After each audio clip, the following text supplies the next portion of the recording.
In this video, I will show how to write plus minus in Excel. So insert equation and select this plus minus equation. Adjust the size.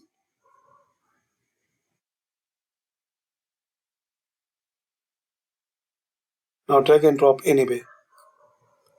Another way, insert and equation.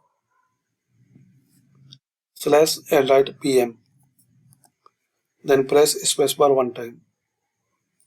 So using this shortcut, you can write plus minus easily.